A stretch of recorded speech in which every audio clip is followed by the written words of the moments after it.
पंचांग के अनुसार हर साल भाद्रपद महीने के शुक्ल पक्ष की द्वादशी तिथि को वामन जयंती के मनाई जाती है।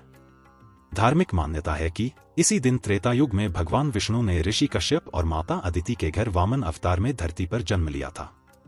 वामन देव का अवतार भगवान विष्णु का 5वां अवतार माना जाता है। इससे पहले भगवान मत्स्य, कूर्म, वराह और नरसिंह अवतार में जन्म ले चुके हैं। इस तिथि में वामन देव का जन्म होने के कारण इसे वामन जयंती के रूप में मनाया जाता है। इसे वामन द्वादशी भी कहते हैं। इस दिन व्रत रखकर वामन देव की पूजा की जाती है। मान्यता है कि वामन देव की पूजा करने से जीवन के दुख, दर्द और दरिद्रता दूर हो जाते हैं। भगवान विष्णु को क्यों लेना पड़ा वामन अवतार? वेद पुराणों में भगवान विष्णु के 10 अवतारों का वर्णन मिलता है, जिसमें वामन 5वां अवतार है। जब जब सृष्टि पर विपत्ति या संकट आता है, तब तब श्रीहरि अवतार लेकर इसे दूर करते। भगवान विष्णु का वामन अवतार भी इसी उद्देश्य से हुआ था। भगवान विष्णु के वामन अवतार को लेकर ऐसी मान्यता है कि इंद्रदेव को स्वर्ग का राजपाट लौटाने के लिए और अति बलशाली दैत्यराज बलि के घमंड को तोड़ने के लिए भगवान विष्णु को वामन अवतार लेना पड़ा था। आइए जानते हैं विष्णु जी के वामन अवतार से जुड़ी पौराणिक कथा के बारे में। वामन अवतार कथा। दैत्यराज बलि बहुत बलशाली था और उसने अपने बल से तीनों लोकों पर कब्जा कर लिया। राजा बलि भले ही क्रूर था और उसे अपनी शक्ति का बहुत घमंड भी था, लेकिन इसी के साथ वह भगवान विष्णु का बहुत बड़ा भक्त भी था और वह खूब दान पुण्य करता था। इस कारण इंद्रदेव की जगह उसे स्वर्ग का स्वामी बना दिया गया। बलि की वजह से सभी देवता बहुत दुखी थे।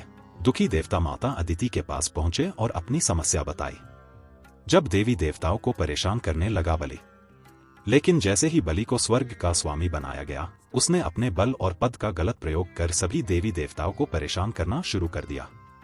बलि के अत्याचार से स्वर्ग के सभी देवी देवता भी बहुत परेशान हो गए और इसके बाद सभी ने भगवान विष्णु से मदद की गुहार लगाई। इंद्रदेव ने भी भगवान से स्वर्ग पर पुण्य अधिकार प्राप्त करने की प्रार्थना की। तब भगवान विष्णु ने सभी देवी देवताओं को यह आश्वासन दिया कि वह राजा बलि के घमंड को तोड़ेंगे और उसके कब्जे से तीनों लोकों को मुक्त कराएंगे। अपने इसी वचन को निभाने के लिए विष्णु जी ने त्रेता युग में धरती पर भाद्रपद मास के शुक्ल पक्ष की द्वादशी तिथि को भगवान विष्णु ने माता अदिति और कश्यप ऋषि के पुत्र के रूप में जन्म लिया। इसे ही भगवान विष्णु का वामन अवतार कहा जाता है। इसके बाद वामन देव ने विशाल रूप धारण कर लिया और उन्होंने अपने एक पैर से पूरी धरती और दूसरे पैर से पूरे स्वर्ग लोक को नाप लिया। इसके बाद जब तीसरे पैर के लिए कुछ भी नहीं बचा तो राजा बलि ने अपना सिर आगे कर दिया और वामन देव को अपने सिर पर पैर रखने के लिए कहा। इस तरह से भगवान ने बलि का घमंड तोड़ दिया। लेकिन बलि की वचनबद्धता से वे अति प्रसन्न हुए और इसके बाद उसे पाताल लोक का राजा बना दिया। जैसे ही वामन देव ने राजा बलि के सिर पर अपना पैर रखा, वो तुरंत पाताल लोक पहुंच गए और भगवान विष्णु की कृपा से बलि ने अनंतकाल तक पाताल लोक में राज किया। विष्णु जी एक बौने या बटुक ब्राह्मण का रूप धारण कर राजा बलि के पास पहुंचे। इस रूप में उनके एक हाथ में छाता और दूसरे में लकड़ी थी। वामन देव ने बलि से 3 पग भूमि दान में देने की विनती की। बलि अपनी वचनबद्धता और दान देने के लिए प्रसिद्ध थे, इसलिए असुरों के गुरु शुक्राचार्य ने राजा बलि से किसी भी तरह का कोई वचन देने से पहले चेतावनी भी दी, लेकिन इसके बावजूद राजा बलि ने ब्राह्मण पुत्र को 3 पग भूमि देने का वचन दे दिया। वामन देव ने 2 पग में नाप लिया स्वर्ग पृथ्वी। इसके बाद वामन देव ने विशाल रूप धारण कर लिया और उन्होंने अपने एक पैर से पूरी धरती और दूसरे पैर से पूरे स्वर्ग लोक को नाप लिया। इसके बाद जब तीसरे पैर के लिए कुछ भी नहीं बचा तो राजा बलि ने अपना सिर आगे कर दिया और वामन देव को अपने सिर पर पैर रखने के लिए कहा। इस तरह से भगवान ने बलि का घमंड तोड़ दिया।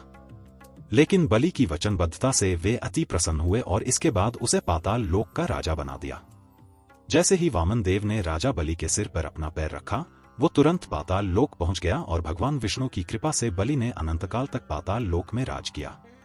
इंद्रदेव को पुनः स्वर्ग का सिंहासन प्राप्त हुआ।